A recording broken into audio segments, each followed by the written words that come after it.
Continuamos hoy, amigo oyente, viajando por el libro de Apocalipsis. Al llegar hoy a nuestro estudio, abrimos nuestras Biblias en el capítulo 13, versículo 2, y confío que usted ya haya buscado su Biblia y la tenga lista en esta porción.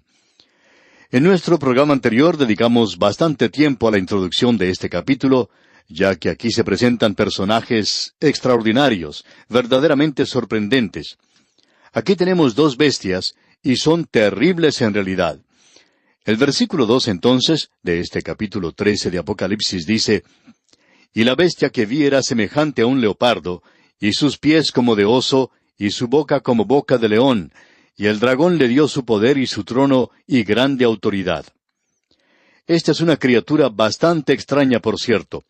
Nunca ha sido vista en el mar, o en la tierra, o en el aire. Este es un verdadero espectáculo. Juan escribió de él que era una bestia compuesta, y ahora nosotros podemos comenzar a formular realidades muy definidas en cuanto al anticristo. Vamos a notar estas cosas al avanzar en nuestro estudio. Él combina las características de la otra bestia que observó Daniel. Esa es mencionada en la visión de Daniel, usted recordará, allá en el capítulo 7 de su libro. Debemos decir que lamentamos no poder regresar a esa sección y comparar todo esto, pero aquellos que nos acompañaron cuando estudiábamos el libro de Daniel estarán preparados para esto. Y confiamos que el resto de los oyentes nos perdonarán por no entrar en demasiados detalles, porque ya hemos visto esto en el libro de Daniel. Ahora, la semejanza exterior de esta bestia es como un leopardo. El capítulo 7, versículo 6 de Daniel dice, «Después de esto miré, y he aquí otra, semejante a un leopardo, con 4 alas de ave en sus espaldas. Tenía también esta bestia 4 cabezas, y le fue dado dominio». Las palabras para pantera y leopardo son las mismas, y esta bestia podría ser cualquiera de las dos. Vamos a continuar utilizando la palabra leopardo. Esto representaría a Grecia, el imperio macedonio. Y Grecia se destacaba por su brillantez, por su progreso en las artes y las ciencias. Se destacaba por sus filósofos, por su arquitectura, por su maravillosa literatura, y el idioma en sí es un idioma maravilloso. Ahora, el imperio de la bestia tendrá toda la cultura exterior que era la gloria de Grecia, y tendrá los pies semejantes a los de un oso. Eso nos hace recordar de la segunda bestia mencionada en Daniel. De esta bestia se nos habla en el versículo 5 del capítulo 7 de Daniel, donde dice, «Y he aquí otra segunda bestia, semejante a un oso, la cual se alzaba de un costado más que del otro, y tenía en su boca 3 costillas entre los dientes, y le fue dicho así, levántate, devora mucha carne». Vimos que este era el imperio de Media y Persia, destacado por su paganismo, al moverse y avanzar por toda la tierra como un enorme gigante insaciable. El imperio de la bestia tendrá la fortaleza y riqueza pagana que tenía el imperio de Media y Persia. Tenía la boca de un león, y esta es la primera bestia mencionada en Daniel capítulo 7, versículo 4, que dice, «La primera era como león y tenía alas de águila. Yo estaba mirando hasta que sus alas fueron arrancadas, y fue levantada del suelo, y se puso enhiesta sobre los pies a manera de hombre, y le fue dado corazón de hombre». Esta era la autocracia babilónica, y esto fue cuando Nabucodonosor mandó a dar muerte a los sabios, y más adelante hizo preparar este horno de fuego para los 3 jóvenes hebreos, y hasta para Daniel mismo, ya que su vida nunca estaba fuera de peligro. No había nadie que pusiera en duda su autoridad. Él era un autócrata. El hombre de pecado será uno de los dedos de la imagen que vio Daniel, y esos dedos del pie eran parte de barro y parte de hierro, y gobernará con la autoridad autocrática y dictatorial de Nabucodonosor. Este último dictador mundial llega a la escena bajo el dominio de la bestia. Y la espada de su poder se encuentra en Satanás, quien le levantó y quien le da poder y energía para su tarea dictatorial que debe realizar. Esto es lo más cercano a la encarnación de Satanás que aparece en las Escrituras. Usted recuerda que Lucas dijo que Satanás había entrado a Judas Iscariote en Lucas capítulo 22, versículo 3. Cristo también utilizó un lenguaje similar cuando habló de Simón Pedro en Mateo capítulo 16, versículo 23. Y el hombre de pecado es la encarnación de Satanás. Hablando honradamente, amigo oyente, podemos decir que él es la encarnación de Satanás. Satanás, por cierto, que ha entrado dentro de él. Esto es algo que el apóstol Pablo dijo en su segunda epístola a los Tesalonicenses, capítulo 2, versículos 9 y 10, los cuales leemos a continuación. inicuo, cuyo advenimiento es por obra de Satanás, con gran poder y señales y prodigios mentirosos, y con todo engaño de iniquidad para los que se pierden, por cuanto no recibieron el amor de la verdad para ser salvos. Bien, amigo oyente, llegamos ahora a esta bestia salvaje que se menciona en Apocalipsis. Vemos que sufre una herida mortal, pero el versículo 3 de este capítulo 13 de Apocalipsis nos dice: «Vi una de sus cabezas como herida de muerte, pero su herida mortal fue sanada, y se maravilló toda la tierra en pos de la bestia». Este versículo, junto con el que aparece allá en el capítulo 17, versículo 8, ha llevado a muchos a pensar que Satanás en realidad hace resucitar a la bestia de los muertos. El versículo 8 del capítulo 17 dice: «La bestia que has visto era y no es, y está para salir del abismo e ir a perdición. Y los moradores de la tierra, aquellos cuyos nombres no están escritos desde la fundación del mundo en el libro de la vida, se asombrarán viendo la bestia que era, y no es, y será». A causa de estas dos escrituras, hay quienes han tomado la posesión de que la bestia es en realidad resucitada de los muertos por Satanás. Pero, amigo oyente, eso no puede ser. La razón por la cual no puede ser es que Satanás no tiene poder para hacer resucitar a los muertos. Esto es algo que no se le ha dado a él. El Señor Jesucristo es el único que puede resucitar a los muertos. Él dijo: «De cierto os digo, el que oye mi palabra y cree al que me envió, tiene vida eterna, y no vendrá a condenación, mas ha pasado de muerte a vida». Esas palabras las encontramos en Juan capítulo 5, versículo 24. Y en el versículo 21 de este mismo capítulo del Evangelio según San Juan, él dice: «Porque como el Padre levanta a los muertos y les da vida, así también el Hijo a los que quiere da vida».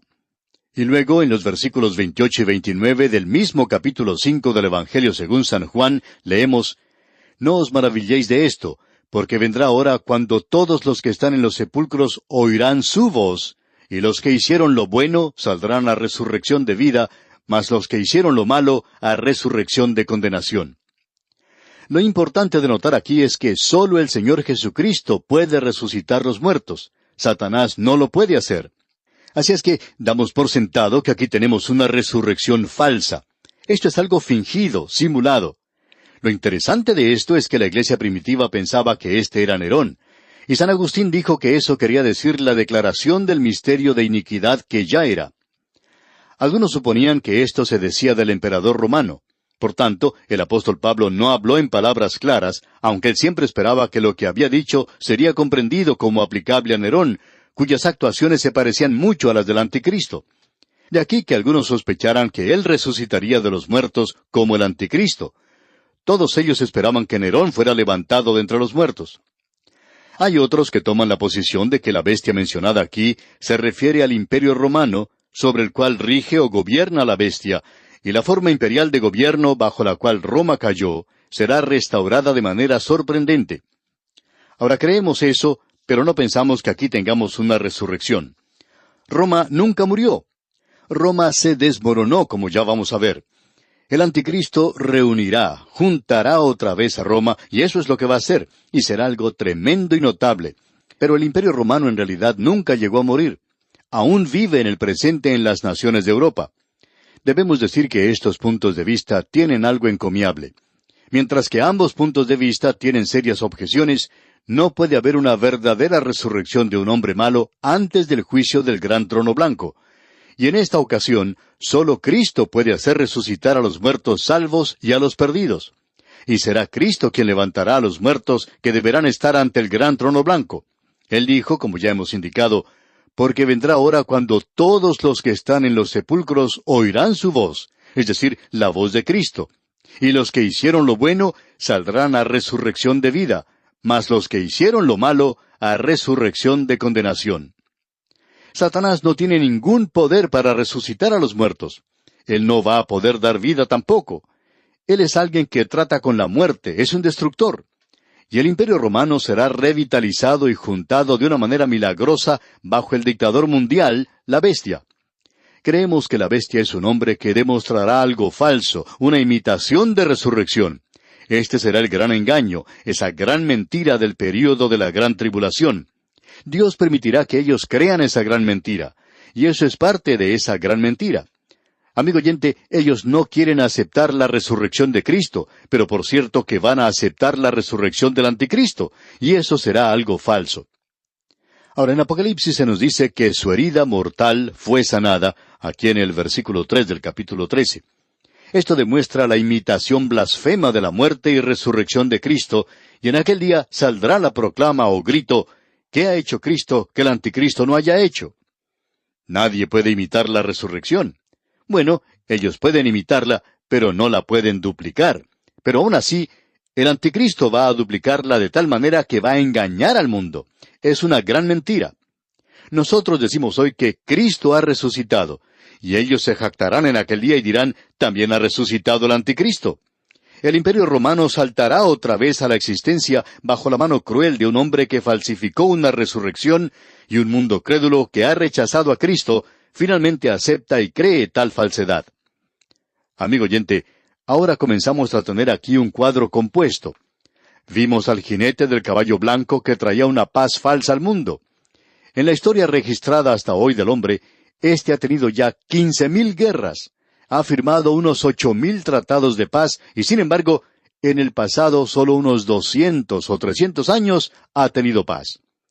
Lo podríamos expresar de esta manera. En toda la historia de la humanidad, el hombre solo ha disfrutado de 200 o 300 años de verdadera paz. Y por cierto que G. K. Chesterton tenía razón cuando dijo, una de las paradojas de esta era es que se llama la era del pacifismo, pero no es la era de la paz. Así es que él se presenta en una plataforma o programa falso, trayendo paz al mundo. ¿Y cuántas veces las naciones han hecho lo mismo? Elegido un presidente que ha prometido paz y que luego termina llevando a la nación a la guerra. La mayoría de las naciones son guerreras, no son pacíficas. Es muy difícil hoy encontrar alguna localidad donde exista la verdadera paz. Vamos a presentar ahora dos citas que creemos son de importancia. Una proviene del que era director de estudios en el Instituto Real de Asuntos Internacionales, Arnold Toynbee, quien presentó esto en el año 1953. Él dijo, al obligar a la humanidad a desarrollar armas cada vez más letales y al mismo tiempo hacer que todos los habitantes del mundo dependan más y más unos de los otros económicamente, tecnológicamente han llevado a la humanidad a tal grado de angustia que estamos listos ya para deificar a cualquier César nuevo que llegue a tener éxito en dar al mundo unidad y paz. Hasta aquí la cita del señor Toynbee. Y eso será todo lo que el anticristo tenga que ofrecerle al mundo cuando venga.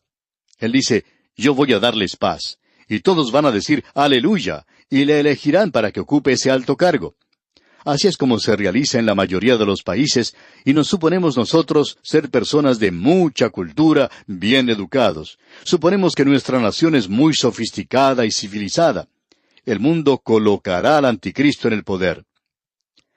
Ahora, el obispo Fulton J. Sheen dijo lo siguiente, el anticristo vendrá disfrazado como un gran humanitario. Él hablará de paz y prosperidad y de abundancia, no como un medio de llevarnos a Dios, sino como un medio en sí. Él llegará a justificar psicológicamente la culpa que uno siente, hará que los hombres se avergüencen si sus contemporáneos dicen que no son tolerantes y liberales. Él hará correr la mentira de que el hombre nunca será mejor hasta que haga una sociedad mejor. Hasta aquí las palabras del obispo Sheen. Debemos decir que estamos de acuerdo con esta declaración en un 100%. El anticristo está aún por venir. ¿Y qué es lo que sucede? Bueno, se hace a sí mismo un Dios. El versículo 4 de este capítulo 13 de Apocalipsis nos dice, y adoraron al dragón que había dado autoridad a la bestia, y adoraron a la bestia, diciendo, ¿quién como la bestia, y quién podrá luchar contra ella? Este, según creemos nosotros, es el momento supremo para Satanás. Él quiere ser adorado, y todo el mundo le adorará durante este período. Amigo oyente, si el Espíritu de Dios quitara sus manos del mundo en el presente, si las quitara de usted y de mí, tememos que muchos de nosotros nos encontraríamos en una posición de apartarnos de Dios, y si se apareciera el anticristo, le seguiríamos a él como sigue un perro bien amaestrado a su amo. ¿Quién como la bestia? Dice. ¡Qué parodia esta de la adoración de Dios! La gente está diciendo, mire, estamos adorando a algo más maravilloso que el Dios de la Biblia. Y ahora en el versículo 5 de este capítulo 13 de Apocalipsis leemos, también se le dio boca que hablaba grandes cosas y blasfemias, y se le dio autoridad para actuar 42 meses. Hay solo una cosa buena aquí, y vamos a dar la buena noticia primero. Él no durará sino solo 42 meses reinando de esta manera. Es decir, serán 3 años y medio. Y cuando aquí dice, también se le dio boca que hablaba grandes cosas y blasfemias, quiere decir que ese es un bocón. Y Daniel menciona esto en cuanto a él. Será uno de esos que hablan mucho, un charlatán. Él prometerá cualquier cosa. Esa es la razón por la cual uno debe tener cuidado cuando escucha a la gente por radio, y en esto nos incluimos nosotros, o a algún político, o cualquier otra clase de persona, hasta aquellos que están en la educación.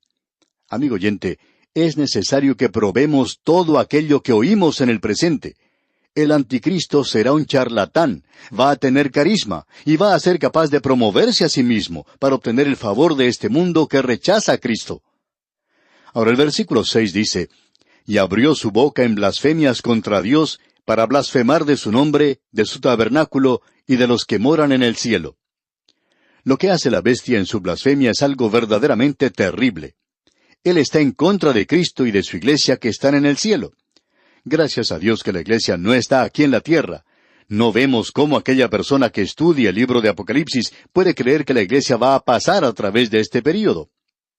Ahora, la primera parte del versículo 7 de este capítulo 13 de Apocalipsis dice, y se le permitió hacer guerra contra los santos y vencerlos. Hay alguien que nos va a decir que nosotros somos santos. Aquí estamos hablando de los santos del Antiguo Testamento. Hay santos del Nuevo Testamento y santos del Antiguo Testamento. Ahora, ¿de cuáles estamos hablando aquí? Bueno, nos encontramos en la Gran Tribulación. Los santos del Nuevo Testamento ya han dejado la tierra. Así es que debemos estar hablando de los santos del Antiguo Testamento. Estamos hablando ahora de aquellos que están viviendo en el período de la Gran Tribulación.